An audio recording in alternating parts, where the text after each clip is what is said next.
Hello friends, parasol GS पे आपका स्वागत है। मित्रों, कैसे हैं आप लोग? आप सबकी तैयारी कैसी चल रही है? यूपी पीसीएस के रिजल्ट की आज काफ़ी ज़्यादा चर्चा है कि आज यूपी पीसीएस का परिणाम आ जाएगा।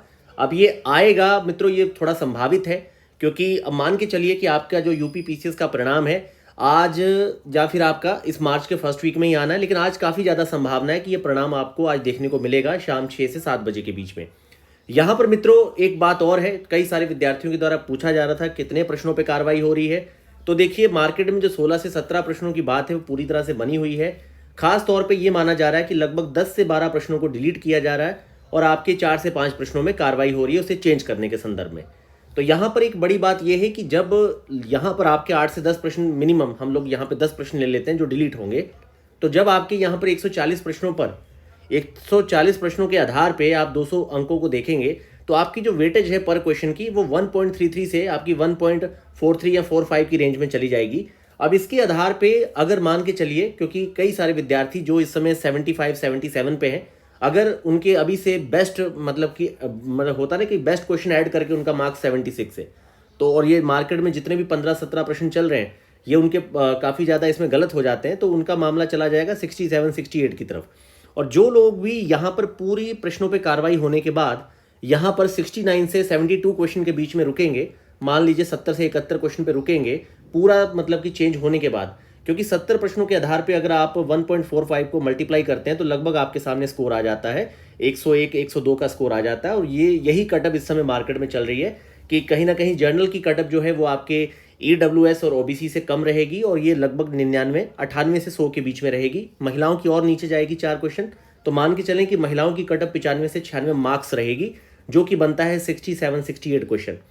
और ऐसे ही 70 क्वेश्चन के आसपास जर्नल मेल की कटअप रहेगी और 72 क्वेश्चन जिसका पूरे सुधार मतलब पूरे क्वेश्चन हटाने के बाद, अब ये हटाने वाले प्रश्न कौन से हैं एग्जैक्ट बोलना बहुत टफ है, लेकिन वही जो मार्केट में 15 से 17 प्रश्नों पर कार्रवाई की बात चल रही है, इन सब चीज़ों के बीच में अगर आपका स्कोर फाइनली रुकता है 102 103 नंबर, तो ये बात पक्की है कि आप मुख्य परीक्षा को लिखेंगे।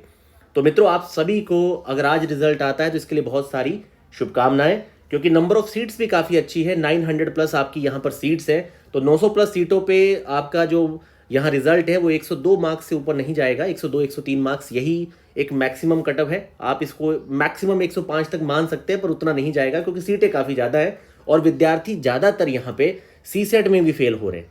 इस बार सी सेट के बॉर्डर लाइन पे बहुत बड़ी तादाद में विद्यार्थी हैं, तो इसीलिए मित्रों यहाँ पर आप मान के चलिए कि आपका जो यहाँ पर स्कोर सेफ है। अगर पूरे सुधार करने के बाद आप यहाँ पर फाइनली 102 104 मार्क्स की रेंज में हैं, जैसे पहले भी मैंने आपसे कहा था कि अगर आप 102 से 106 रेंज के बीच में हैं तो आप बहुत सुरक्षित हैं, मतलब 106 की तरफ है तो बहुत सेफ है, वहाँ पे तो आपका होना ही होना है। पर सुधार के बाद मतलब आयोग के द्वारा प्रश्न हटाने के बाद अगर आप पहले से 76 75 पे हैं और आपका जो है प्रश्न का काफ़ी सारे हट जाते हैं, कुछ चेंज भी आपके गलत हो जाते हैं और आपका मामला उधर 67 68 की तरफ चला जाता है तो दिक्कत है। लेकिन सारे सुधार के बाद भी आप इधर 72 से 73 क्वेश्चन की तरफ है तो फिर आप मुख्य परीक्षा को देंगे। तो जैसा आपको पता है मित्रों, 29 जून काफ़ी बड़ा टाइम है, पूरे 4 महीने का आपके पास समय रहेगा। तो आज आप सभी को बहुत सारी इसकी शुभकामनाएं। परिणाम देखिएगा, जिन विद्यार्थियों का रिजल्ट पॉजिटिव आएगा वो लोग बहुत ज़्यादा उत्साहित ना हो, क्योंकि आपको पता है कि कितने विद्यार्थियों का टोटल में सिलेक्शन होना ही है। क्योंकि 900 के आधार पे अगर आपका यहाँ मैक्सिमम रिजल्ट आता है 13 से 14 हज़ार की रेंज में, तो तब भी आप मान के चलिए कि बाकी 13 हज़ार को दोबारा फिर से प्रारंभिक परीक्षा में बैठना है। तो इसीलिए आप अपनी कमियों पर काम करिए, आंसर राइटिंग पे काम करिए और बहुत ही सकारात्मक एटीट्यूड के साथ आगे बढ़िए, क्योंकि हर तरह के परिणाम यहाँ पे हमारे चारों तरफ होते हैं। बहुत सारे विद्यार्थी कभी पीटी नहीं निकालते, अचानक एसडीएम हो जाते हैं।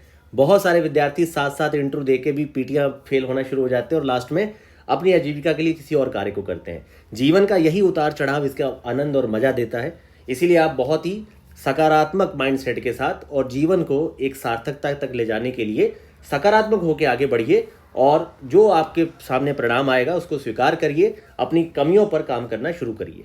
धन्यवाद।